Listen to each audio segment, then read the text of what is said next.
Oke teman-teman, di depan kita sudah ada Galaxy A14 5G Samsung ya. Memang ini sudah beberapa waktu yang lalu rilis. Ini tipe yang 5, ini yang 5G karena A14 itu kan ada dua macam ya, ada yang A14 biasa, ada yang 5G. Bedanya kalau yang 5G ini RAM-nya 6, terus ya dia udah 5G. Tapi memang prosesornya dia lebih cepat dibanding yang A14 biasa. Ada beberapa kelebihan lah ya, kayak misalnya dari segi layarnya juga lebih gede. Terus tapi yang lain-lain sama deh kayaknya. Itu aja, cuma prosesornya dia juga lebih kencang aja. Dalamnya ada ini aku beli di Samsung Center. Harganya 299, 2.990.000 atau berapa gitu. Pokoknya 3 juta kurang dikit. Nah dalamnya kayak biasa ada kayak gininya. Nah awal-awal di launching itu nggak ada chargernya, tapi begitu beberapa waktu kemudian tahu-tahu ada bonusan charger tuh. Jadi bonusan charger 15 watt gini di luar bungkusnya. Jadi gini, ini posisinya gini. Ya, intinya gini lah, dapat bonus gitu. Ini bundling sama M3 kuota 17 tapi nggak pernah dipakai sih. Itu overall bentuknya ya kayak Samsung biasa. Dia tebel. Kalau kita lihat ya, di sini tebel banget. Jadi kayak inget HP-HP jadul gitu, yang tebel lah, tebel. Terus kamera belakangnya kalau yang tipe sebelumnya kan ada yang A13 tuh ada kayak kotaknya nonjol gitu ya. Nah, kalau ini dia cuma langsung bulat ini tok. Aku nggak tahu apakah ini lebih bagus apa enggak. Tapi menurutku sih jadi kurang bagus. Lebih bagus yang ada kotaknya gini menurutku lah ya. Tapi banyak yang bilang ini jadi lebih simpel dan elegan gitu. Tapi ya nggak tahu lah. Nah, kalau yang yang apa? Galaxy 14 A14 biasa itu dia alur ini kan plastik nih. Polikarbonat ya. Dia ada alur-alurnya gitu. Ada apa sih namanya? Pokoknya ini ada kayak garis-garisnya gitu. Kalau yang A14 tuh dia garis-garis lurus itu kalau nggak salah. Nah, kalau yang ini A14 5G ini dia kurva gitu. Nah, di kurva-kurva gini. Jadi kayak, nah ini kalian bisa lihat ya. Tuh, ini warnanya marun, merah marun. Menurutku warnanya elegan. Terus dia juga fingerprintnya udah di samping. Jadi kalau kita lihat sekilas itu bentuknya hampir sama dengan Redmi Note 11 ya. Seperti itu. Kalau dari samping kiri. Jadi fingerprintnya juga sensitif. Dia walaupun kecil tapi sensitif. Dia udah plus tombol power jadi enak. Kayak Sony. Kalau kalian ingat Sony, HP-HP Sony, ya itu kayak gitu tuh. Terus, nah masalahnya di sini nih. Di layarnya itu dia masih pakai Infinity V ya. Jadi kayak apa sih yang masih jadul gitu. Pakai notch yang V gitu. Padahal yang lain-lain dengan harga sekian itu udah dapat yang punch hole gitu. Jadi lebih lebih bagus sih, lebih elegan.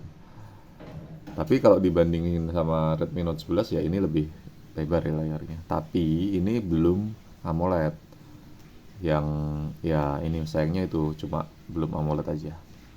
Terus kalau untuk ngetik dan sebagainya overall sih dia kayak aman lah ya. Nah, misalnya ya, ini dia aman gitu sih. Untuk ngetiknya tuh enak lah ya. Ngetiknya enak. Terus untuk multitasking juga enak. Cuma memang kendalanya adalah di chargernya itu nggak terlalu cepat. Cepat sih tapi nggak. Kalau kita udah biasa pakai yang kayak misalnya Redmi Note 11 tuh, dia pakai charger yang 33 watt itu kan cepat banget. 1 jam penuh. Nah ini nggak, ini bisa jadi 2 jam baru penuh. Habisnya juga menurutku ini nggak lama-lama amat. Jadi nggak, kalau klaimnya kan 2 hari ya. Tapi menurutku sih ya seharian lebih lah. Nggak nyampe 2 hari amat itu. Apalagi kalau kita aktif YouTube dan sebagainya, wah itu bakalan cepet banget habis. Kemudian untuk masalahnya yang menurutku agak kurang itu satu, sinyalnya nggak terlalu kuat. Nah kalau kalian lihat di sini ya, sinyalnya itu cuma ini dikit banget. Ini aku pakai Axis dua-duanya cuma dapat 1 bar aja. Padahal kalau pakai yang lain itu bisa beberapa bar, 3 atau kadang kadang 2, kadang 3, 4 gitu lah.